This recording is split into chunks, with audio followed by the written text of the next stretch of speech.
여호수아 20장은 이제 도피성에 관한 말씀인데, 이 도피성이 오늘날 우리에게 주는 메시지가 무엇일까? 먼저 우리 히브리서 1장 1절에서 2절을 같이 읽어볼게요. 시작.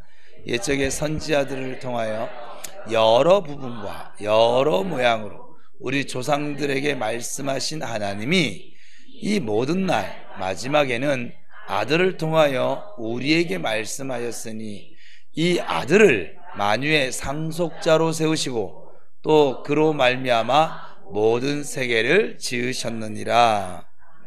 옛적의 선지자들이라고 하는 말은 구약 성경을 지칭하는 말입니다.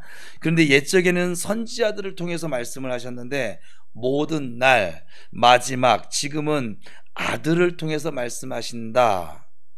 이 아들은 우리가 잘 아는 예수 그리스도를 가리키지요.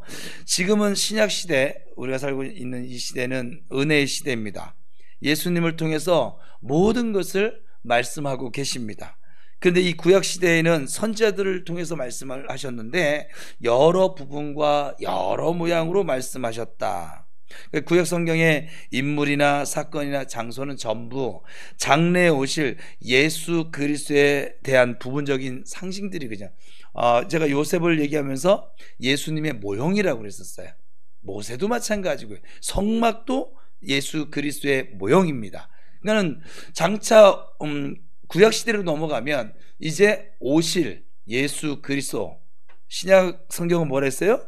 오신 예수 그리스도, 그리고 지금 우리는 다시 오실 예수 그리스도. 그래서 이미와 아직 사이에 이 마이크 사이에서 우리가 살고 있다고 말씀하시던데, 네, 그죠? 근데 이미와 뭐 아직도 마찬가지겠고 이미와 다시도 마찬가지겠고, 어쨌거나 지금 우리가 요 사이를 지금 살고 있는 것 뿐이에요. 그죠? 그래서 전부 다 오실 예수 그리스도에 대한 그런 부분적인 상징들이었어요. 오늘 살펴볼 이 가나안의 도피성은 예수님께서 우리에게 어떠한 존재로 임재하셨는지, 다시 말해서 예수님이 우리에게 누구이신지를 조금 더 구체적으로 설명해 주는 상징성을 가지고 있는 것이 도피성이에요. 살인자 감춰주는 것이 도피성이 아니라 예수님을 가리킨다, 이 말이에요. 이제 여호수아 본문을 통해서 도피성에 대해서 구체적으로 살펴보겠습니다. 본문 2절입니다. 시작. 이스라엘 자손에게 말하여 이르기를 내가 모세를 통하여 너희에게 말한 도피성들을 너희를 위해 정하여. 도피성은 누구를 위해서 정하래요? 여러분 성경을 유심히 살펴보잖아요. 우리에게 그렇게 하라고 하는 건 다 누구를 위함이에요? 나를 위함이에요. 하나님은 정말 저와 여러분을 사랑하세요. 여러분 생각하는 것하고는 비교되지 않게 사랑하시고 위하시고, 그리고 여러분들을 지키시고 보호하시고, 그럼에도 불구하고 내가 어떠한 원하지 않는 일들을 만났다 해서 하나님 나 사랑하지 않아, 목사님 앞에 있는 목사가 목회를 해올 때 참 정말 수많은 성도, 한국교회 성도들은 자기가 원하는 어떤 원치 않는 상황을 만나면 제일 먼저 내가 하나님 뭘 잘못했나 봐, 하나님 나 사랑하지 않으셔, 내가 그때 주일날 빠져서 그러시나, 하나님을 아주 밴댕이 소갈딱지 하나님으로 만드시는데 아주 재주를 가지고 있어요. 엄청난 재주를 지니고 있어요. 그냥 하나님이 그렇게 밴댕이 죄송합니다 아버지, 밴댕이 소갈딱지 그런 하나님이 있으면 저와 여러분 여기 못 앉아 있어요. 그치 에이나, 어떻게 예율이 자리에 네가 이렇게 앉아 있냐? 지금 봤네. 응? 나도 모르게 자연스럽게 예인아로 바뀌긴 했다, 그치? 또 상처받아요. 나는 인인데 왜 유리를 하나. 그러니까 진짜 밴댕이 소갈딱지 같은 그런 속을 가지고 계셨던 하나님이라고 하면 저도 그렇고 여러분도 그렇고 지금 이 자리에 아마 없겠지요. 이 도피성은 여호수아가 어느 날 자다가 계시를 받은 것도 아니고 여호수아 자신이 창안한 아이디어도 아닙니다. 모세 때부터 이미 계획되어져 있던 것이죠. 그런데 이 성경에서 이 중요한 단어가 하나 있는데 그게 뭐냐면 정하여라고 하는 거예요. 정하다. 이것을 원어로 보면 그 의미가 법률적으로 위임해서 보호받도록 맡기는 자. 이 정하여란 단어는 그래서 사람에게 사용되어지는 언어입니다. 사물에 대해서 쓰는 용어가 아니라는 거예요. 근데 지금 저 단어가 어디 쓰여졌어요? 도피성에. 도피성은 사람이에요, 사물이에요? 그러니까 뭐가 안 맞지요, 그렇죠? 근데 오늘 보면서 이 사물에 대해 사용되어졌어요. 이것이 가능한 이유는 여기서 말하는 도피성이 장차 오실 예수 그리스도를 상징하고 있기 때문에 그렇습니다. 다시 말해 예수 그리스도를 도피성이라고 하는 사물을 통해서 지금 설명하고 있는 것이 오늘 본문 말씀이기 때문에 지금 이 어법이 가능한 것이에요. 우선 이 도피성은 어떻게 세워지게 되었을까요? 이스라엘 백성들이 땅을 이제 제비 뽑을 때 레위 지파는, 이 제사장 지파는 땅을 유업으로 아예 받지를 못했어요. 그래서 12지파 형제들이 각자 성을 하나씩 내어줍니다. 이것이 모두 48개인데 레위 지파가 빠졌는데 왜 12지파냐고요. 저 요셉은 2지파로 나눠져 있잖아요. 그래서 레위 지파가 빠져도 12지파예요. 이해가 되는 거죠? 예. 근데 이상하게 레위 지파가 빠졌으면 44개여야 되는데 왜 48개라고 하나 따지지 마세요. 그래서 48개인데 그 중에서 6개를 도피성으로 정합니다. 그러면 이 도피성의 주인은 실질적으로 레위 지파가 관리하고 주인이 되어지는 것이죠. 지도를 보면 이 팔레스타인 땅 가운데 이게 요단강이 흐르거든요. 그 요단강을 기준으로 한쪽의 성이 3개씩. 도피성은 요단강이 이렇게 있고 사해가 있어요. 팔레스타인 땅을 보면. 그래서 요단강 이쪽으로는 그 요르단, 그 모세가 지켜보았던 요단강 이쪽이잖아요. 우리 요단강을 건너와서 이쪽에 있어요. 지금 동쪽에 서쪽에 있는데 이 서쪽에 3개의 성이 있고 동쪽에 3개. 그때 당시에 여기 전부 다 이스라엘 땅이었으니까 지금 요르단 지역도 왜 그 용맹한 지파가 우리는 요단강 건너가기 싫어요. 그냥 여기 그냥 우리 차지하기 기억나시지요? 뭐 오래 했던 말씀들인데 뭐 다 기억나겠죠. 안 나도 할 수 없긴 해요. 그래서 양쪽에 동서로 3개씩 6개가 도피성으로 정합니다. 그래서 도피성은 팔레스타인 전역 어디에서 사고가 나든지 직선거리를 말하는 거예요. 반나절 안에 닿을 수 있는 거리에 도피성들이 있습니다. 6개의 도피성이 균형 있게 거리를 유지해서 설정되어 있어서 누구든지 도피성으로 피신을 언제든지 할 수 있도록 한 것이죠. 또 민수기를 보면 이 성으로 가는 길은 봄이 되면 이스라엘 남자들이 1년에 한 번씩 전부 막 동원이 되어져서 빗자루, 곡괭이 막 삽을 들고 나와서 항상 그 도피성으로 가는 길들을 보수를 시켰어요. 도망오는 자가 넘어지지 않도록. 살인을 저지르고 도망오는 사람 뭐가 예쁘다고 이렇게까지 하는지 모르시겠는데 이 피난처라고 하는 팻말이 잘 보일 수 있도록 우리 식으로는 이정표예요. 또 보수 작업을 하게 되어져 있어요. 그래서 누구든지 위급하고 다급한 상황에서 언제나 이 도피성 안으로 빨리 들어올 수 있도록 그렇게 제도화시킨 거예요. 그리고 이 도피성은 지형적으로 가장 높은 산 중턱에 자리하고 있습니다. 히브리 사람들의 인식 속에서 이 높은 곳은 유순명 선교사님 통해서 말씀을 들었죠. 예, 이 높은 곳은 실제로 높다는 개념이 아니라 안전한 거예요. 그래서 이곳은 유대인들만 들어갈 수 있는 공간이 아니라 나그네도, 과부도, 이방인도, 심지어 종이라도 죄를 지은 사람은 들어가서 피신을 할 수 있게 되어져 있어요. 그러니까 안전이 보장되어져 있는 것이 도피성이에요. 일단 혐의가 확실하면 피신을 시켜주고 그 안에서 모든 의식주를 무료로 해결을 해줍니다. 거할 곳도 정해주고. 아니 감옥은 강제로 집어넣는 거고요. 여기는 자유 가운데 아니 살인하고 도망온 사람 부지 중에 실수로 주겠다 하더라도 이 정도까지는 아니잖아요. 그죠? 그러면 도피성에 피신한 사람이 도피성에서 나오고 싶을 수 있잖아요. 거기 고향을 이미 떠나왔으니까. 나올 수 있는 방법은 무엇일까요? 2가지가 있어요. 오늘 성경에 보니까 하나는 대제사장이 도피성을 피신했는데 그 도피성의 주인이 누구랬어요? 레위지파라고 했잖아요. 거기 대제사장이 늙어서 나이 들어서 죽으면 그 사람에게 있던 죄가 면제가 돼서 나오는 거예요. 그래서 그 사람이 나가도 아무도 그 어느 누구도 그 사람이 보복할 수 없어요. 또 하나는 그가 그 성에서 죽어서 나오는 방법, 장례 치르면서.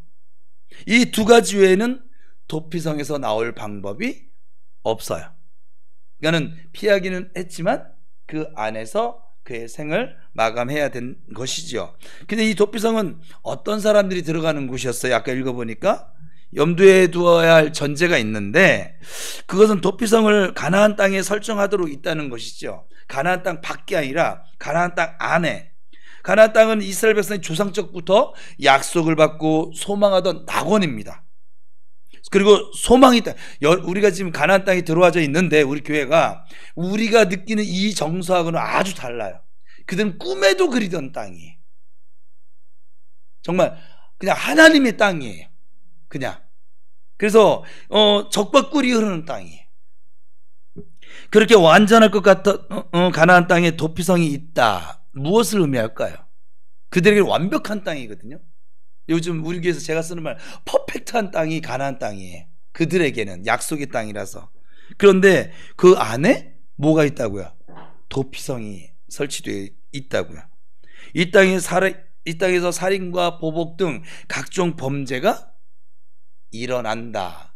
제가 그래서 가나안은 천국이 뭔 놈의 천국에 전쟁도 있고 사기도 치고,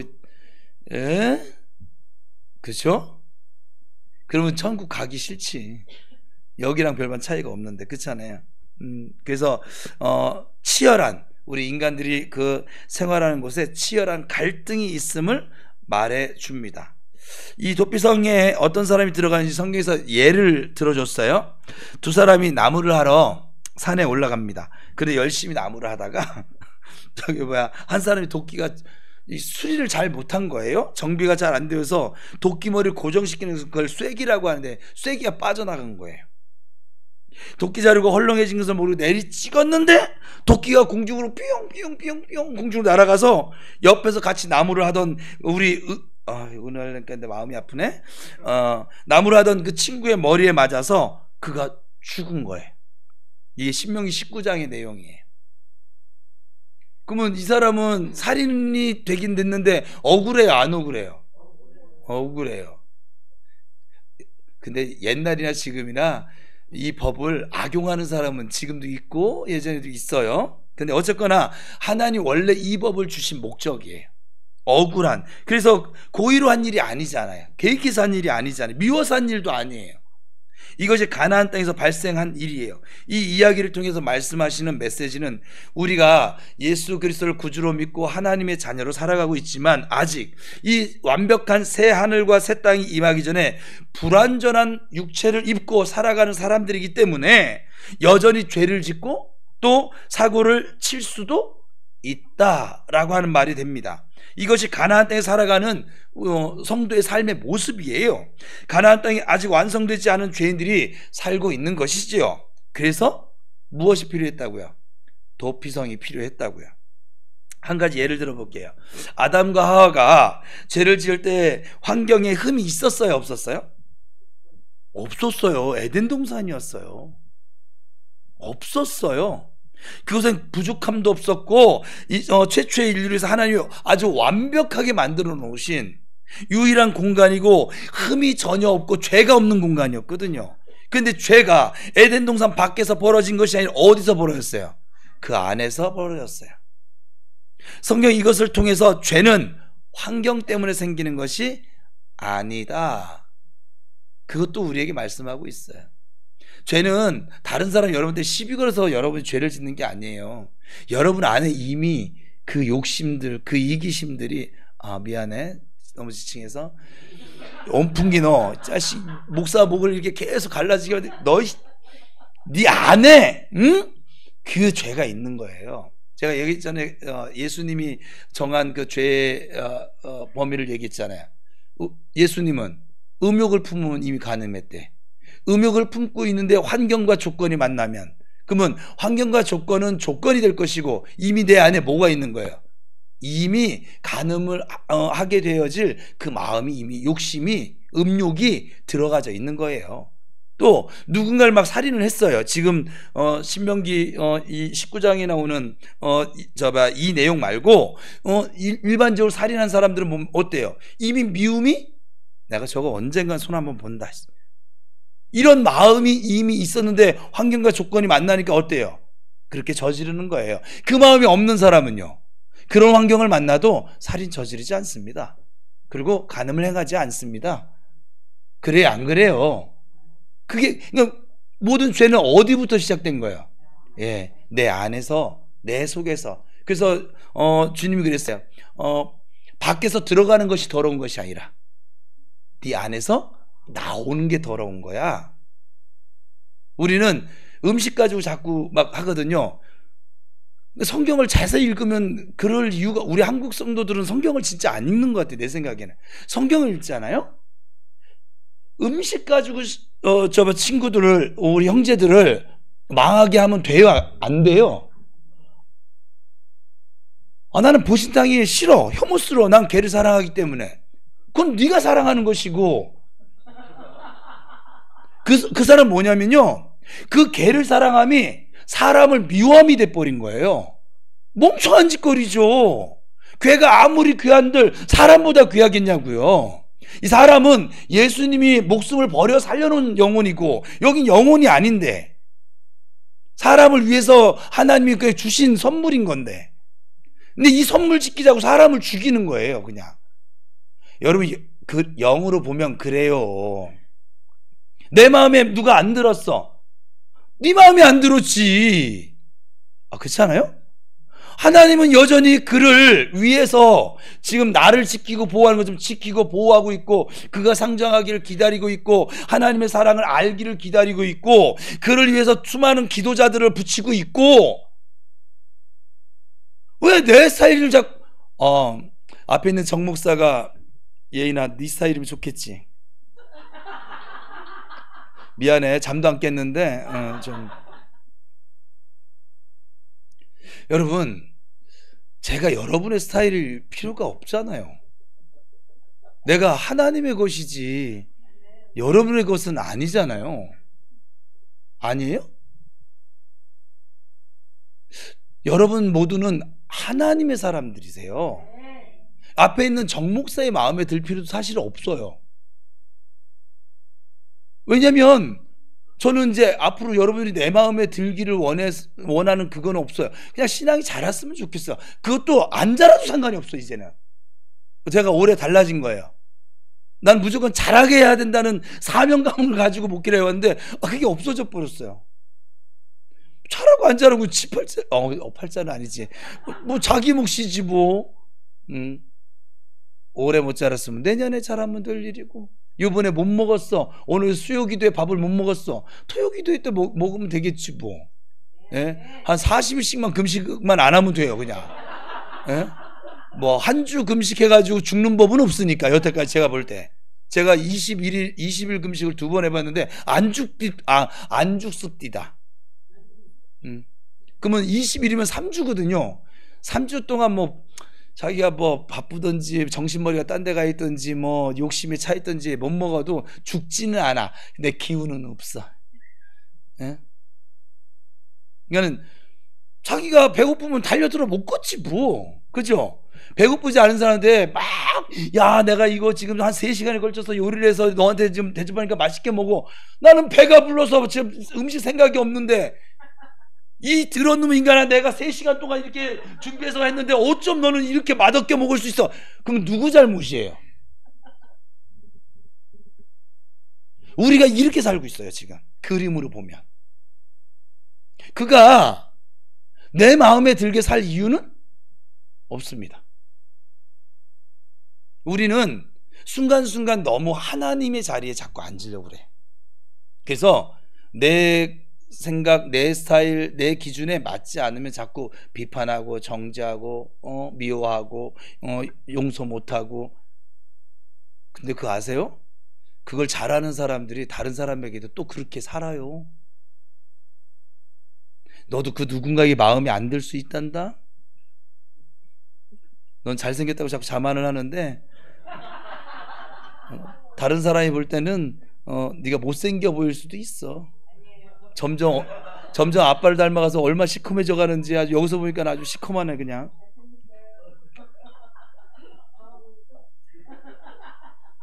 그러니까 여러분 다른 사람을 이거는 도피성 하면서 이거는 하나 가져갑시다.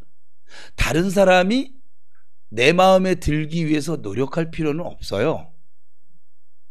하나님께 받은 사랑으로 그가 깨달은 것만큼 나눠주는 거는 괜찮은데 우린 나눠주면서 자꾸 내가 이렇게 너를 해줬으니까 기브앤테크 그건 사랑이 아니잖아요. 너한테 이렇게 해야 돼. 이거는 사랑이 아니에요. 이건 거래죠. 하나님은 우리랑 거래하시는 분이 아니세요. 그래서 하나님은 지치지 아니하시는 것 같아요. 우리는 사람들과 교제를 할 때 왜 지치냐, 왜 삐지냐, 왜 싸우느냐 거래를 하고 있더라고. 말로는 사랑을 얘기하는데 거래를 하고 있어.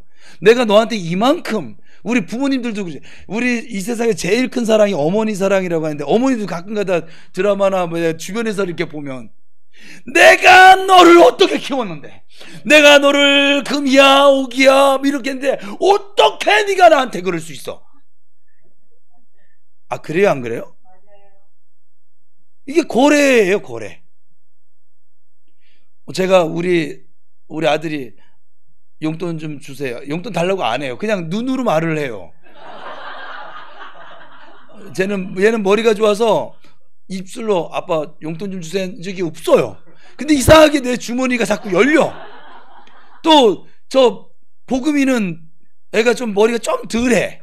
그래가지고 꼭 전화를 해가지고 계좌이체 해주세요 뭐 이렇게 나가는 건데, 그런데 내가 이 아이들에게 그걸 주면서 아까울까요? 아니면 너 나중에 이번에 2만 원 가져갔으니까 그동안 합산해보면 뭐 얼마가 이제 됐다, 너 나중에 크면 너 아빠 은퇴하면 너 이만큼 나 섬겨야 돼 이러고 내가 줄까요? 이러고 주는 부모가 있을까요? 밥 한 끼 차려주면서 야 이거 밖에 나가서 이건 김치찌개니까 지금 시세로 한 8,000원? 9,000원? 김치찌개 얼마예요? 모르겠네. 그러니까 9,000원 되니까 너 오늘 너 이거 2공기 먹었어? 밥 한 공기 추가 10,000원이야. 이러면서 밥상을 차려줄까요? 아마 그런 부모님이 계시면 정신 이상자 아니겠습니까? 그렇죠? 그러니까는 사랑으로 채워주는 거잖아요. 그게 사랑이에요. 계산하지 않는 거. 내가 100을 줬는데 그가 1도 안 줘도 서운하지 않는 거. 그게 사랑이에요. 내가 100을 줬는데 그래도 네가 나한테 11조는 해야 되지 않아? 이런 개념으로 그에게 섬겼다고 하면 그거는 진정한 사랑의 섬김이 될 수는 없죠. 왜냐면 내가 어떤 유익을 얻고자 하는 마음이 안에 계산이 들어가 있었으니까. 여러분들이 이게 뭐냐면, 여러분 하나님 앞에 기도를 합니다. 이번 주 마지막 주예요. 저에게 여러분들이 자꾸 이렇게 감수성 예민하게 하지 마요. 저 안 그래도 지금 절제하고 있는데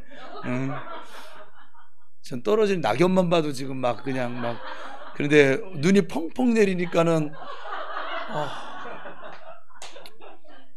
운전은 어려운데 아버지 이 마지막 주를 그냥 덮으시는군요 막 이러면서. 근데 뭐냐면 여러분들이 하나님께 기도를 할 때 왜 지치거나 왜 하나님께 항변하거나 왜 하나님께 따져 묻거나 서운하거나 힘들거나 왜 그러냐면요, 여러분들은 아니라고 하는데 계산이 들어가져 있어요. 저는 이제 담임 목사 되고 나서는 지금 여러분들한테 이제 그런 소리 잘 못 듣긴 하는데, 부교육자 때 너무 많이 경험을 시키셨어요. 이들이 왜 기도하나? 다 지 욕심 때문에 기도하는 거예요. 제가 그래서 요전에 바로 그랬어요. 그냥 하나님을 사랑함으로 할 수는 없을까? 우리는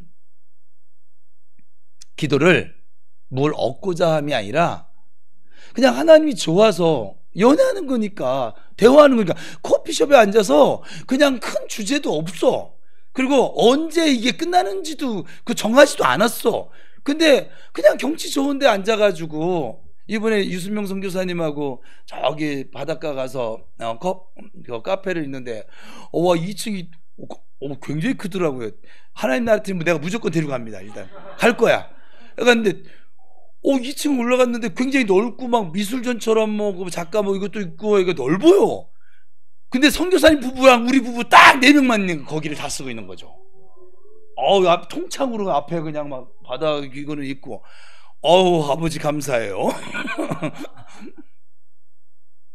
그 안에서 저는 이제 퇴근길 때문에 이게 이제 기사니까 제가 기사로 갔으니까 이렇게 했는데 이분들은 아무 생각 없어. 한정없이 떠들어. 맨 처음에는 한국에서 시작했다가 마지막에 막 중국으로 돌아가가지고서는 뭘 해가지고서는 나중에 우리 부부가 거기 와가지고서 오면은 호텔 얘기까지 막. 전혀 예상치도 못했던 얘기들이 막 오가면서 몇 시간을 내가 중간에 왜냐면 또 그 다음 약속을 저 박 목사님이 해놨으니까 저는 약속을 안 지키는 걸 별로 좋아하지 않아요. 상대방에 대한 예의도 아니거니와 어쨌거나 그래서 그걸 하려면 퇴근 시간 걸리면 못 가니까 그 전에 가야 되는데 목사님 여기까지만 하고 일어나시죠. 저는 다음 스케줄 내가 섬기는 것이니까 그 스케줄 때문에 그런 것이고 이분들은 우리 집사람도 시간을 전혀 신경 안 쓰더라고. 그냥 네가 알아서 해라 하고서는 그냥 그 그룹에 껴가지고서는 그냥 막 그게 기도예요. 그게 그냥 좋아서 하는 말이에요. 연인들이 만나서 야 오늘은 1단계는 그래 믿음에 대해서 얘기하고 2단계는 소망에 대해서 얘기하고 3단계는 저 커피숍에 가서 사랑에 대해서 얘기하다가 헤어질 때쯤에 충성에 대해서 얘기하자. 그러고 연애하는 사람이 있을까요? 여러분들은 하나님을 어떻게 생각하세요? 궁금하긴 하네 갑자기. 여러분의 하나님은 어떤 하나님이세요? 무서운 하나님이세요? 진지하신 하나님이세요? 무거움을 주신 하나님이세요? 어떤 하나님일까요? 나중에 제자 올릴 때 물어봐야지. 하나님은 우리에게 언제나 이렇게 하십니다. 어제 보아스 그룹에 오랜만에 이제 대원 사역을 했는데 나는 너의 아버지야. 그리고 또 친구. 하나님이 우리에게 말씀하시는 그 관계에 의한 용어는 뭐냐면 아버지와 친구. 하나님은 정말 우리에게 정말 가까이 하고 싶으셔서 그냥 시시콜콜 이런 얘기 저런 얘기 그래서 꼭 무슨 원대한 나라를 건국하고 막 교회 예배당 막 몇 평으로 짓고 이런 얘기를 원하시는 것이 아니라 하나님 오늘은 좀 어떠셨어요? 저도 요즘 물어보는 게 그거죠. 아버지 보아스 모임 어떻게 보셨어요? 물어보나 마나죠 이러면서 막 그냥 난 내 얘기하는 것이고 그분 마음 헤아려 가면서 그렇게 친구처럼. 왜요? 주님 바로 여러분 친구처럼 옆에 있거든요. 지금 인이 보고 그러네. 아이고 많이 힘들었구나. 그냥 난 여러분들이 이 도피성 오늘 말씀을 나누면서 그거 한 가지 개념은 주님은 정말 행위를 놓고 보면 이 도피성 제도는 말이 돼요? 안 돼요? 안 됩니다. 실수로 죽여도 지금 우리 살아가는 시대에서 있을 수 없는, 만약 이러면 이건 불공정한 거예요. 그러면 실수로 죽였어도 그 죽은 사람의 가족들은 뭐야? 저는 여기까지 갔거든요. 그럼 죽은 사람의 가족들은 얼마나 억울해. 일하러 갔는데 시체로 돌아왔어. 근데 그 사람을 죽인 사람을 처벌도 할 수가 없어. 어떨까요? 아마 그 가족들 중에 이제 우울증이 오든지 막 미쳐 돌아갈, 우리 드라마 같은 데 보면 그러잖아요. 그리고 속에서 이를 갈면서 내가 넌 해가 언제고 나올 텐데 법으로는 안 되지만 너 나오면 내가 어떻게 넌 반드시 너는 죽인다 막 이렇게 가지 않겠어요? 제가 드라마를 좀 많이 본 거예요? 그렇지 않아요? 그래도 시험에 안 들 거니까. 은서야, 어느 날 이상한 놈이 약간 뭐 실수를 뭐 했든 정 간사님이 집에 안 들어오네? 예를 들어서 기분이 언짢다, 그지? 하지 말자. 그러면 우리 밀양의 영화 나온 것처럼 하나님이 나 용서하셨어 이렇게 말하면 너는 하나님 용서하였으면 뭐 된 거죠, 뭐. 네, 저도 용서하겠습니다. 이럴 것 같아? 저 승질머리가 박씨야. 지금 뭐라고 했냐면 칼로 찔러 죽이고서 주님 저도 용서해 주세요 이렇게 한대요. 와, 어떻게 저런 생각을 다 해? 그래서 이 에덴 동산에서 처음 죄가 발병된 그 상태를 보면 하나님을 거역했던 그 인류의 상태 보면 환경 때문이 아니에요. 내 속에 있는 욕심 때문에. 그리고 그들은 자기들의 벌거벗은 모습에 수치를 깨닫게 돼서 무화과 나뭇잎으로 치마를 만들어 입거든요. 스스로 부끄러움을 깨달아서. 근데 햇볕이 나니까 이 나뭇잎이니까 또르르르 말라 비틀어지니까 이 가린 게 소용이 있어요, 없어요? 전혀 없게 되어져 버립니다. 그래서 하나님이 그들을 위해서 가죽 옷을 만들어서 입혀 주십니다. 그러니까 하나님은 이 에덴 동산에서 벌어진 최초의 죄를 범한 현장을 봐도 우리의 허물과 죄악을 가려주려고 하시는 분이세요. 이걸 들춰내서 막 그냥 정죄를 하고 그게 아니라고요. 그렇죠? 이것이 의미하는 건 무엇일까요? 하나님의 긍휼에 대한 아주 중요한 상징. 거기는 대상자가 열애가 없다는 거예요. 인간은 새 하늘과 새 땅이 임하여서 완전해지는 그날까지 가리고 감추어 줄 무언가가 필요합니다. 앞에 있는 목사도 지금 하나님이 감추어 주는 부분이 없으면, 이 외모적으로 말고 감추어 주는 부분이 없으면 여러분들은 저를 따르지 않을걸요. 너무 냄새가 나서. 근데 그거 아세요? 저도 냄새가 나서 여러분들을 데리고 가려고 하지 않을걸요. 교회에서 보이는 모습이 다가 아니거든요. 근데 하나님이, 제가 지금 사역을 하는데도 여러분들의 허물에 대해서는 정말 한마디도 이런 방법 안 하세요. 제가 묻지도 않지만. 저 묻지 않아요. 다만 그가 하나님을 향해 있어요? 기도하고 있어요? 하나님 아버지 이름을 부르고 있어요? 그는 부른다고 생각을 해. 근데 나를 부르지 않고 있어. 이런 대답도 들어봤어요. 우리가 굉장히 착각을 많이 하더라고요. 그냥 그런 면이 있어서.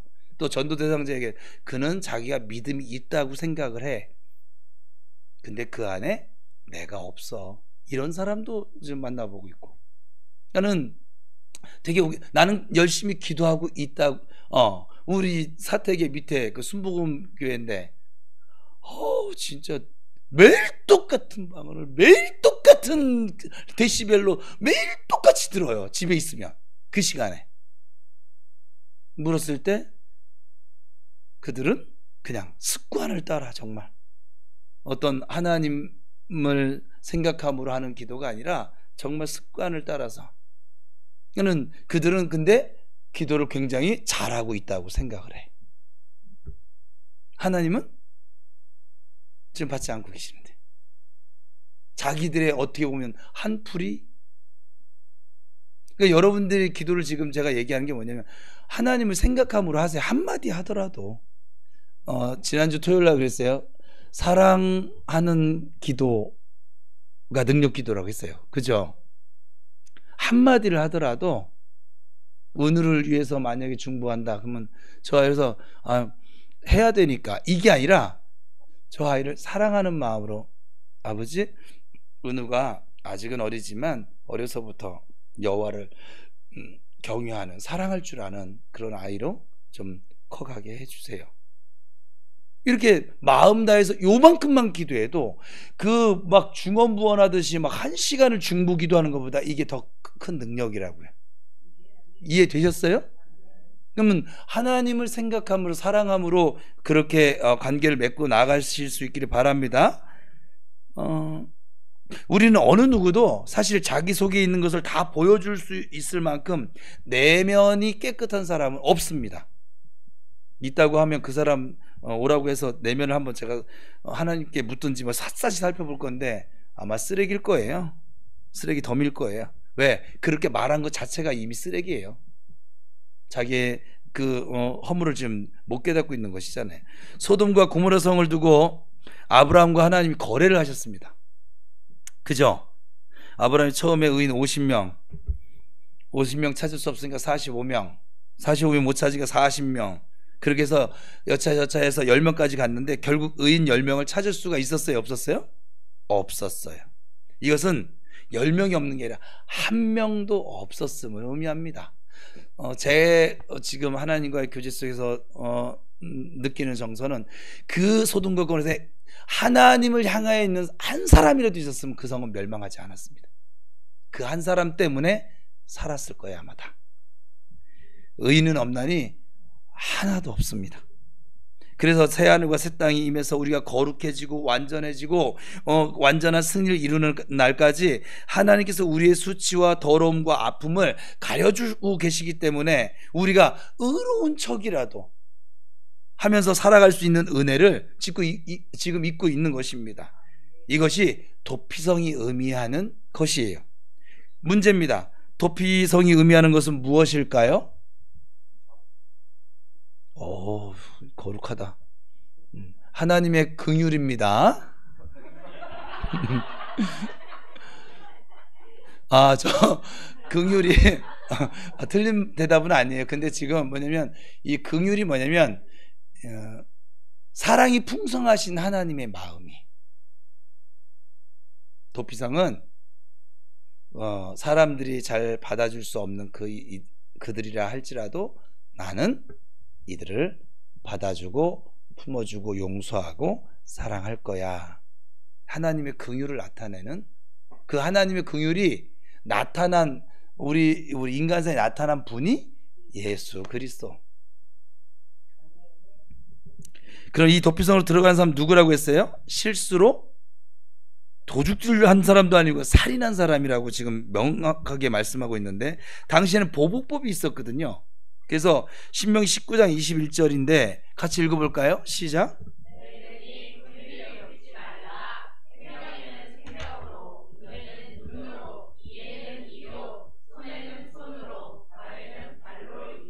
그러니까 생명에는 생명으로, 눈에는 눈으로, 이에는 이로, 손에는 손으로, 발은 발로 갚으라고 합니다.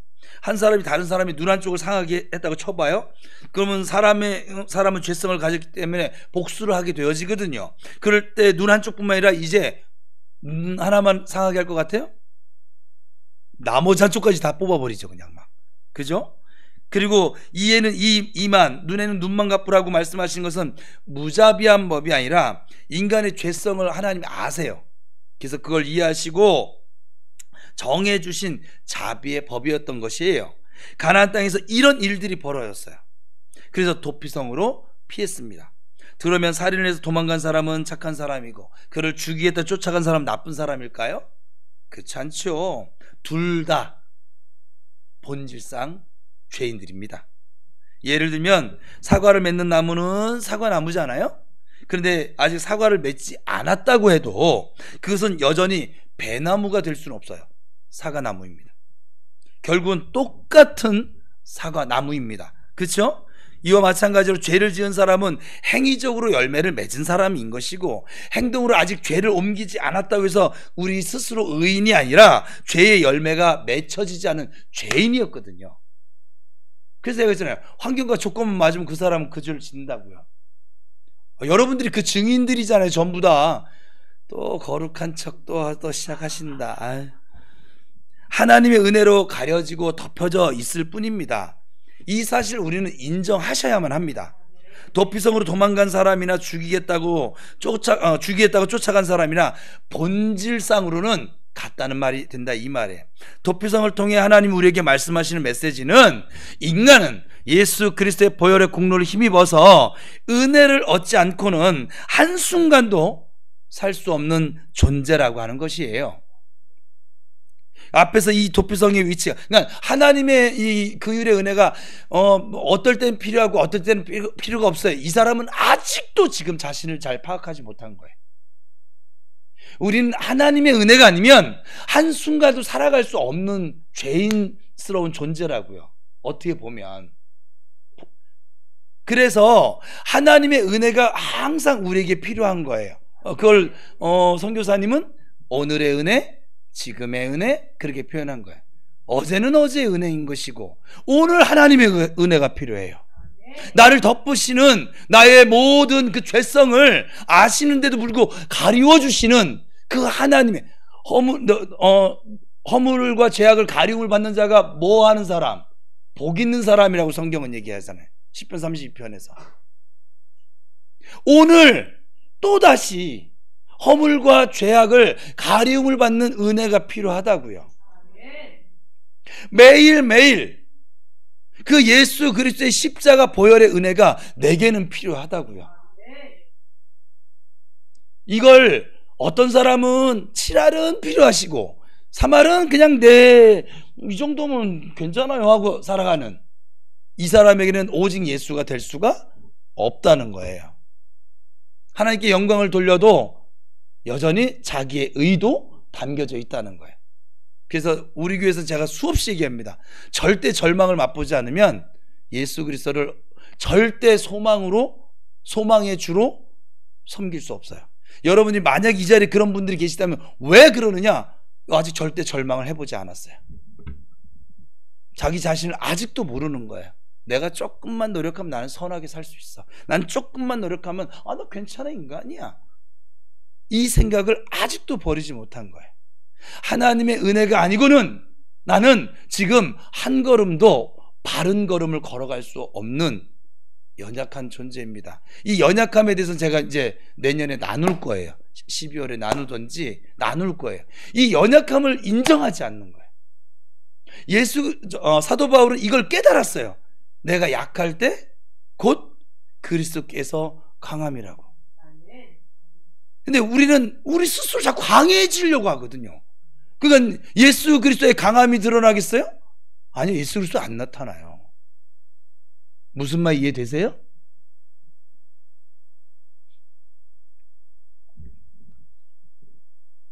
우리 영원하신 예수 그리스도, 우리 영원한 도피성이 되는 그 보좌에 예수님이 계시죠. 그런데 그 예수님이 누더기 같은 죄인의 몸을 입고 이 땅에 임재하셨고 우리에게 찾아오셔서 스스로 인생의 피난처가 되어주셨습니다. 도피성이 되어주신 것이죠. 바로 여기에 우리의 삶에 중요한 과제가 있어요. 이 말의 의미는 우리 이 가슴 한복판에 도피성을 세우셔야만 한다는 거예요. 구약의 도피성은 높은 산 위에 있었지만 지금 신약의 도피성은 어디 있어요? 오라고 해도 가지 못하는 우리의 절망적인 상태를 아시고 예수 그리스도께서 죄인의 모습을 입고 높은 곳에서 친히 우리에게 임재하셔서 도피성, 즉 피난처가 되어 주셨습니다. 우리는 그런 은혜와 긍휼을 입은 존재입니다. 할렐루야. 그래서 여러분 안에 이 도피성, 예수 그리스도의 도피성을 세우셔야만 합니다. 그래서 살다가 무언가 좀 뭐가 이게 안 되면 예수님, 예수 그리스도의 이름으로 기도하고 예수 그리스도의 이름으로 나아가고 내가 뭔가 좀 막 먼지가 잔뜩 묻었는데 이 모습으로 하나님 앞에 도저히 나갈 수가 없는데요, 주님. 내가 예수 그리스도의 이름으로 은혜 보좌 앞에 담대히 나아갑니다. 그 예수님을 이 도피성 삼으셔야 합니다. 그래서 우리 속에 도피성을 만들어야 한다는 이 삶의 과제는 우리가 그런 긍휼과 하나님의 자비를 입은 존재로서 누군가를 찾아가 주어야 한다는 의미도 내포되어져 있어요. 자, 그러면 내가 이 도피성의 은혜를 속에 살고 있어. 예수님의 은혜로 살고 있어. 나만 잘 먹고 잘 살자. 네. 옆에 죽거나 말거나 막 하여간 실수로 죽였든지 뭘 했든지 너는 네 인생은 네가 사는 거야. 내 인생은 내 거야. 그게 아니라는 거예요. 찾아가 줘야 한다는 것은 행위적으로 누군가에게 다가가라고 하는 것 이상의 의미가 있는데 그것은 예수 그리스도께서 하나님의 아들 높고 높은 영광스러운 분으로서 이 죄인의 몸을 입고 그리고 나에게 피난처가 되어 주신 것처럼 나도 그 누군가의 눈물겨운 고난의 삶의 현장으로 들어가죠. 여러분 작은 예수니까, 여러분 안에 예수가 지금 함께하고 있으니까 같이 들어가 주는 것, 낮아져서 그에게 다가가 주라는 것, 이런 의미가 있어요. 이걸 우리가 잘 아는 말로 전도라고 하지요. 전도는 우리가 높은 자 채워 예수 믿어, 이게 아니에요. 예수님이 우리에게 다가올 때 그렇게 왔으면 우리는 예수 안 믿었을 거예요. 분명한 건. 예수님은 우리의 입장, 언더스탠드가 되셔서 우리 입장에 와가지고 옆에 와서 같이 손잡아주고 기다려주고 친구 되어주고 용기 내라고 용기 붙들어 주면서 그렇게 지금 다가오셨잖아요. 그리고 내가 너의 아버지야, 내가 너의 모든 죄를 짊어진 너의 예수야. 그래서 우리가 예수 믿는 거잖아요. 그러면 여러분들도 그 사랑을 받았으니까 그 누군가에게 그렇게 다가가야 되지 않겠어요? 저거는 내가 벌써 10번이나 그렇게 기도를 하고 10번이나 그렇게 뭐 밥도 사 먹이고 뭘 했는데 어쩜 저렇게 하나. 진짜 전도 아니에요. 내가 지금 전도하고 있다는 거 뽐내려는 거예요. 그거는 우리 교회는 그렇게 안 하셔도 돼요. 그렇게 안 한다고 목사가 닥달을 하지도 않고 있잖아요. 이번에 이후 초청잔치를 합니다. 여러분들이 요구해서. 여러분들 꼭, 그래서 타이틀 제목도 이렇게 바꿨어요. 사랑하는 사람 초청잔치. 그분들이 여기 와서 앉았는데 그게 딱 써져 있으면 내가 은우한테 사랑받는 사람이었었구나. 기분 좋겠죠? 그죠? 그렇게 할 거예요. 밥 먹일 것이고 선물을 줄 것이고 경품 추첨해서 또 더 가져가게 할 것이고.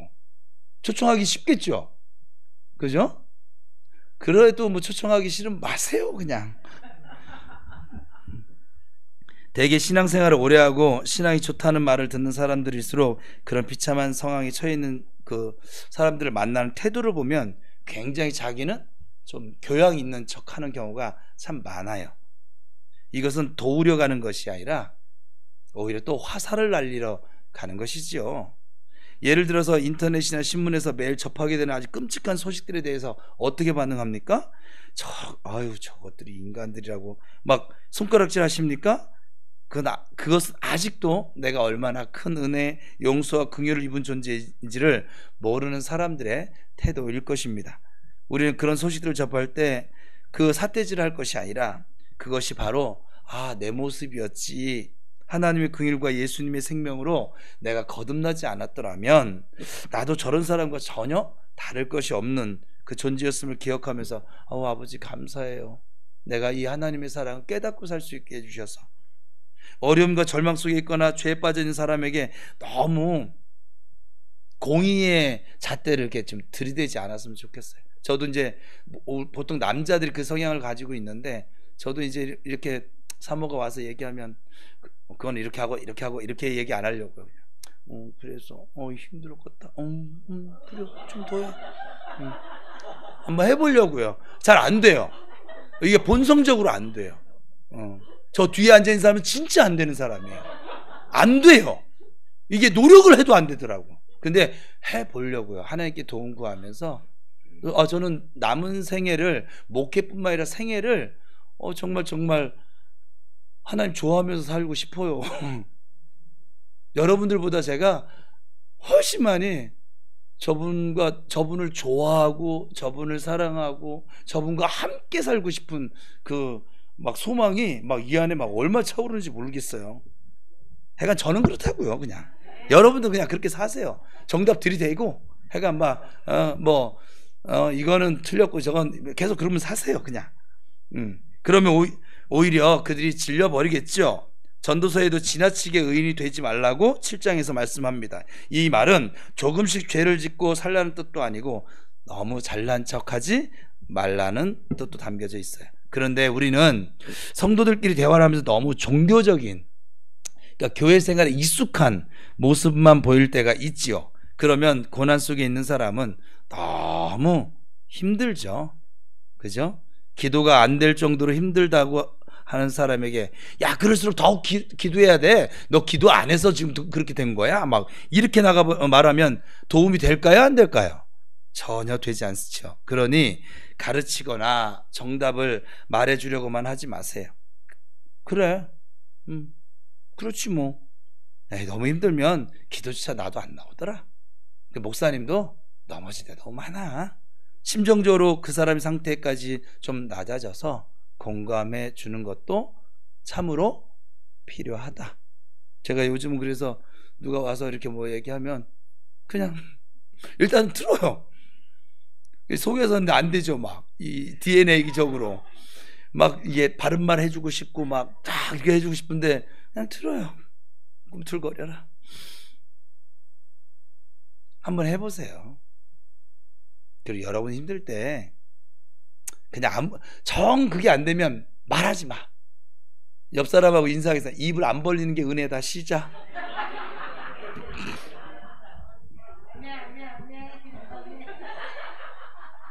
그냥 한 소리 아니에요. 정 이게 안 되어지면 그냥 입을 벌리지 말고 손만 잡아줘요. 에? 그러면 되지. 마음 열어서 기댈 수 있는 편안함을 주는 것, 그것이 도피성 피난처가 작은 예수로 되어주는 삶이 또 되겠지요. 예수님 그러하셨으니까. 여러분 예수님의 은혜를 입으셨습니까? 그렇다면 여러분 마음속에 도피성을 세워서 주위의 고통 가운데 있거나 죄 가운데 빠져 있는 사람들에게 찾아가 피난처가 좀 되어주세요. 그렇게 하는 것이 바로 은혜를 입은 하나님의 자녀로서 살아가는 참된 모습일 것입니다. 그런 마음, 그 예수의 마음을 지니고 찾아갈 때 이미 하나님께서 여러분과 함께하고 계십니다.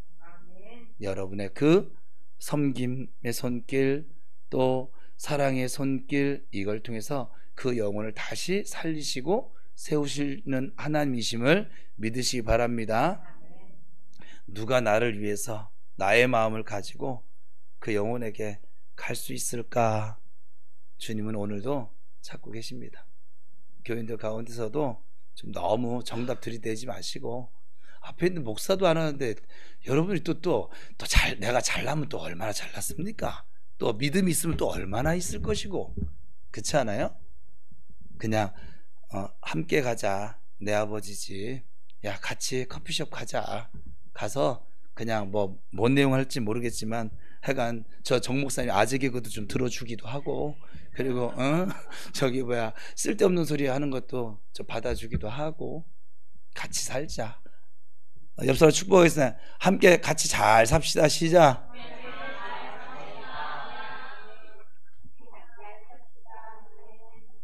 여러분 마음 안에 도피성 꽉 세우세요.